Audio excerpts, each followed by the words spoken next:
vedare tinokuchingamidzai zvekare kune chimwe chirongwa pano paZim Facebook Secrets and Confessions, tichingoti mangwanani akanaka kwose kwamungava muri kumatv mana enyika. Tichingokukuridzirai zvekare kuti please do join our membership, nekuti uko tichenge tichizoisa zvirongwa zvakati wandei, uye zvekare ndo mimwe mitemo mitsva inenge ichingoiswa neYouTube. Saka please do join our membership area kuitira kuti channel yedu irambe ichingoenderera kumberi. Kana muchikwanisa kuona pakanzi join, munongojoina button racho iroro. Ndichaisa zvekare link mucomment section. Regedzai tibva tapinda mumamessages edu atadzoka takakubatirai. Message yedu yekutanga yakamira sekudai so: hanzi makadi zvenyu mukoma, ndinokumbirawo kuti munge muchindiposterawo nyaya yangu makaviga chitupa changu. Ini mukoma ndiri murume uye zvekare ndine makore 29 years ekuberekwa. Ndauyawo pano ndiine confession yangu iyo yandiinayo. So dambudziko riri pandiri mukoma nashi nderekuti pandainge ndichiri kuchikoro ndaifarira chaizvo zvekurwa. Zvino takazoti tiri busy tichirwa kudaro apo patainge tiri kumombe mukoma, ndokubva ndazokuvadziwa zvekuti ndakatonzwa kuti mabhora angu akabva atopinda mudumbu. Akabva azoita mazuva mukoma asina kudzokeredzana panzvimbo paanofanira kuti ange achigara.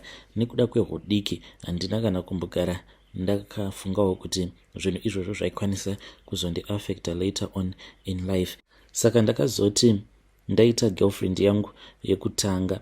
Zvakaitika mukoma nashi ndezvekudai takati tava pakati pekuita bonde, ndopai pandakanzwa kuti bonde racho rainge rava kuda kunondisvitsa kumapena kuti ndinge ndichiburitsa hurume mukoma. Zvakaramba, but ndakatonzwa kutoti ndainge ndapedza, but hapana kana chakambobuda.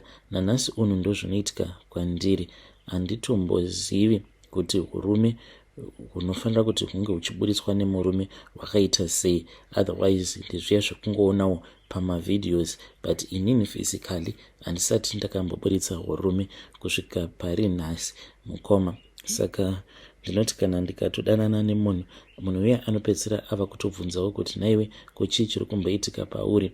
Mazuva ekutanga unokwanisa kungonyepedzerawo sekunge unenge uchitoshamisikawo, uchitoshamiswa nazvo, asi nekufamba kwenguva munhu anozotoona kutoti utori nedambudziko. Saka vasikana vanozopedzera vazoti iwe unofungidzira kuti mwana wacho angaitika sei iwewo usina mbeu yaunomborasa. Saka ndinotorarama upenyu ihwohwo hwekuti kana ndikadanana nemunhu paanenge ava kunyanyisa kungogara achingondibvunza mibvunzo yakasiyana siyana, ndipo apo pandinobva ndazongosarudza kuti munhu iyeye ndinge ndichiramba naye mukoma nashi. Handizivi kuti dambudziko iri ringagadzirisikawo sei. Ndinofanira kuti ndige ndichitsvaka vanoita zvechivanhu here, kana kuti ndinofanira kuti ndige ndichienda kuchipatara ende kungazoda mari yakawanda sei? Is it already too late mukoma? Because ndinotonzwa kutoti ndarasa mbeu, but chinobuda chacho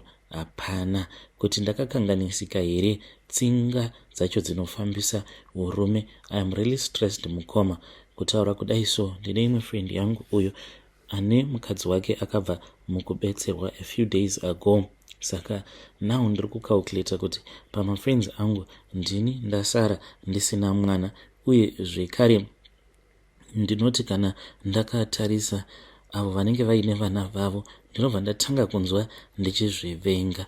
Ndibetsereiwo mhuri yeZimbabwe.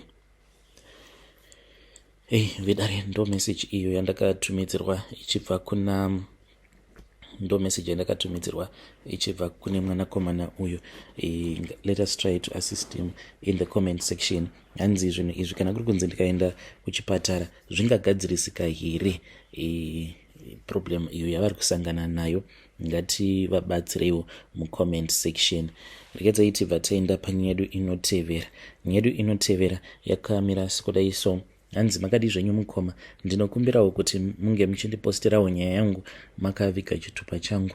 Mukoma Nashi, panguva iyo yandainge ndichitambura hakuna kana ainge achida kumboswedera neni, but nekuda kwekuti iko zvinozvo ndava kutanga kuitawo mari, ndopandava kuona kuti vehukama vava kuda kutanga kuzviswededza padhuze neni. Mukoma Nashi, zvinova zviri zvinhu zvekuti zvinondibhowa, because iniwo mukoma ndakatongokurawo ndichirarama upenyu sekunge ndiri nherera.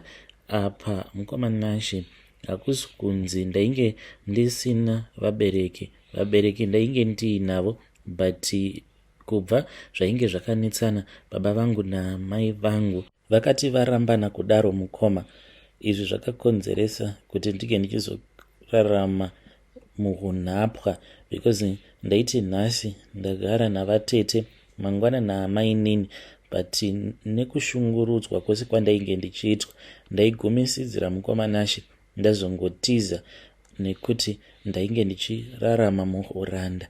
Dzimwe nguva mukoma ndaikwanisa kuswedzwa ndisina kana chandinenge ndambodya, asi mukoma kuchikoro ndini ndainge ndiri shasha, ndainge ndiri number 1 chaiyo kuchikoro, but hakuna kana ainge achida kundiona ndichienderera mberi nechikoro. Asi Mwari vakandinzwira nyasha.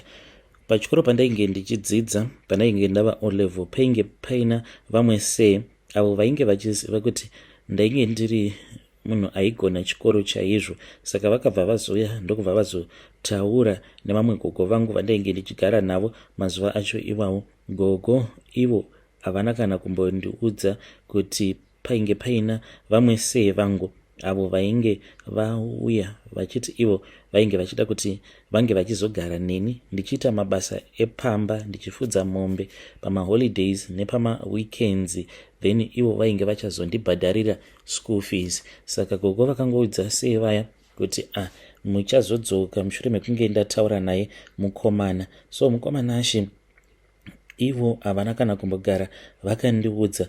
Vaya vakazoti vadzoka ndokubva gogo vangu vazoti kuna vaya, mukomana uyo aramba. But nerimwe zuva mukoma ndakati ndiri kuchikoro, vakabva vazondidaidza vakabva vanditi, nhaiwe chikomana, shuwa ungaramba here kuti ndige ndichikubhadharira school fees? Ndikatoshamisikawo ndikabva ndati handina kana kumbogara ndakaramba ini. Ndipo apo pavakabva vazonditi, ko inga wani gogo vako vakati iwewe wakaramba ukati haudi kuti unge uchizoenderera mberi nechikoro. So mukoma ndakabva ndatotanga kutochema paya, then ivo vakabva vazonditi zvinoreva kuti gogo vako ndivo vasiri kuda kuti unge uchienderera mberi nechikoro, saka iwe unoda here kuti unge uchizondishandira ndichikuendesa kuchikoro? Ndikabva ndati hongu ndinoda. Mukoma Nashi, ndokuzototanga kutoenda kuchikoro zvekuti ndainge ndisingachadzingwe ndichibhadharirwa school fees in time, ndichitengerwawo maschool uniforms, because panguva yacho iyoyo wainge hungori upenyu hwehwakumukwaku. Then ndikabva ndachizopasa O-level ndokubva ndazoenda A-level kuuniversity. Pari zvino mukoma Nashi, ndikurarama ndiri kunoku kunyika yevatorwa yeSouth Africa. Ndakazoya hangu kunoku, but mushure mekunge ndauya kuno ndikabva ndazosanganawo neumwe musikana wandakasangana naye kuuniversity, iye zvake anobva kuNigeria. Takasangana pauniversity and then we got married, mukoma Nashi. But nyaya yazondiunza pano ndeyekuti mumwoyo mangu ini hangu handina peace, nekuda kwekuti ndakakura ndichishungurudzwa nehama dzangu. I really do not have any peace in my heart, nekuda kwekuti hapana kana musi 1 wavakambogara neni pasi vakandikumbirawo ruregerero. Ingori nyaya yekungoti vanenge vachingoti budi kuno hatina chakati, budi kuno hatina chakati, in which zvinondirwadza mukoma Nashi. Ndainge ndichingodawo kuti hama dzangu dzinge dzichingogara neni pasi dzobva dzati mukomana takakutadzira pakati nepakati nepakati, then zvobva zvatongovharana hazvo kwandiri, ndinokwanisa kubva ndavaregerera. How do I let go of this bitterness? Please ndibatsireiwo, ndichange ndichizotevererawo ndiri mucomment section. vedare ndo meseji iyo yandakatumidzirwa ichibva kuna mukoma vedu avo. Ngatizamei kuti tinge tichitaura navo mucomment section. Hanzi ndine bitterness mumwoyo mangu, saka ndikuda kuti hama dzangu dzinge dzichigara neni pasi dzondikumbirawo ruregerero. I think kuti mukoma mune maoptions maviri. First of all, sezvo imi makati munonamata uye zvekare munoenda kuchurch, I think you need to forgive marelatives enyu. Then another option ndeyekuti kana muchiona sekunge zviri kukuremerai kuti munge muchivaregerera, munenge mava kufanira kutoti motodzokera kuZimbabwe mobva manogara navo pasi. You call for a family meeting, motogara navo pasi mototi hama dzangu muchiona ndakudaidzai panapa inyaya yekuti pane zviri kundinetsa, pane zviri kundishungurudza mumwoyo mangu. Then you tell them izvo zviri kukushungurudzai, and you tell them that munoda kuti vange vachikukumbirai ruregerero. So vedare ngatizamei kuti tinge tichitaura navo mukoma vedu ava mucomment section. Rekedzai tibva taenda panyaya yedu inotevera. Nyaya yedu inotevera yakamira sekudai so. Hanzi makadi zvenyu mukoma, ndinokumbirawo kuti munge muchindiposterawo nyaya yangu makavigawo chitupa changu. Mukoma Nashe, pane imwe nguva yekuti zvinhu zvakambooma padhini, saka mudhara sezvo ivo vainge vari mupurisa, zvavainge voita mukoma Nashe vaishandidzana nevamwe vavo, vakabva vachizodzinga maroja ose. Vakadzinga maroja awa mukoma Nashe mushure mekunge vanhu vabhadhara mari dzemarent. About a week into that month, mudhara vakabva vadzinga maroja ose, vakabva vati ndichazokupai mari dzenyu. Saka mudhara wangu vaiva munhu wekuti vaityiwa nevanhu vakawanda, vainge vasingazezi kana kutopindira mumba mako uine mhuri yako votokurova. Saka pane umwe uyo akazoda kuzama kuti ange achinetsana namudhara, akarohwa chaizvo. Mushure mekunge arohwa akabva asungwa mukoma munhu uyu. Vakamuitira utsinye zvokuti akagara mujeri ameno kuti kwenguva yakareba sei.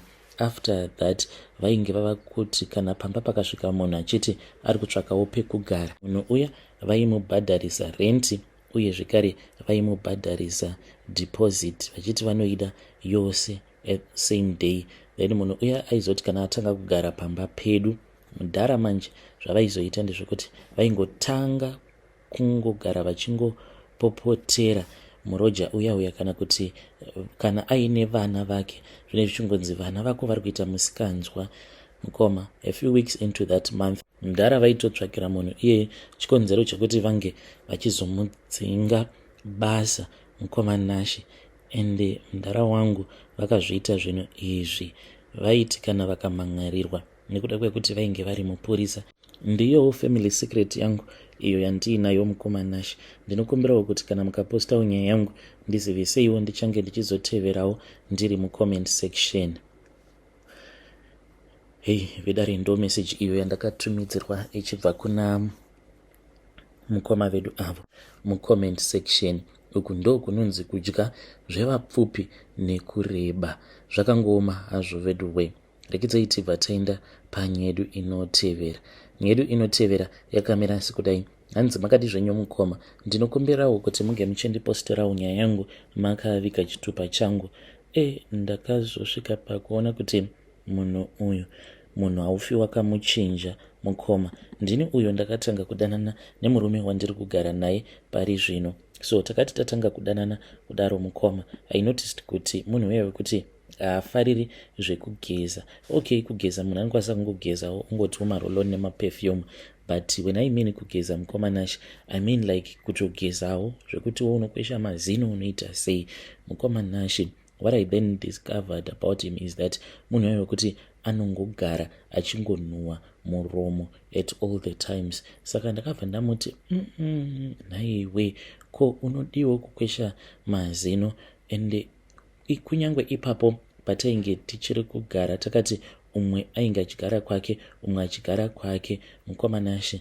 Ndakatoona kutoti munhu uyu kutonzi ageza mazino ndaitoita zvekumupa kumufonera kana kumubvunza pawhatsapp ozototi ndanga ndakanganwa.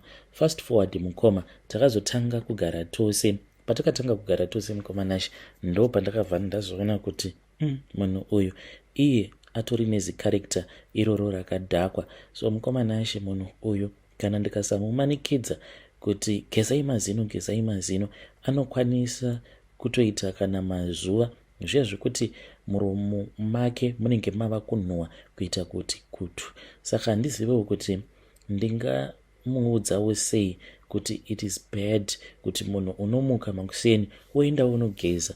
Toothbrush mukoma inenge iriko, uye zvekare ndinotomuudza kuti gezai mazino, otondinyepera kuti ndageza.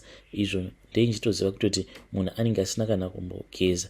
Kuti unobata toothbrush yake ndaibva ndatoona kutoti inenge yakaoma mukoma. Iko zvino zvaava kungoita ndezvekuti anongotora toothbrush iya obva angoinyorovedza obva ati ndakwesha mazino, but uchitonzwa kutoti munhu uyu kutokwesha mazino haana kana ukamuti ndipe kisi tuone.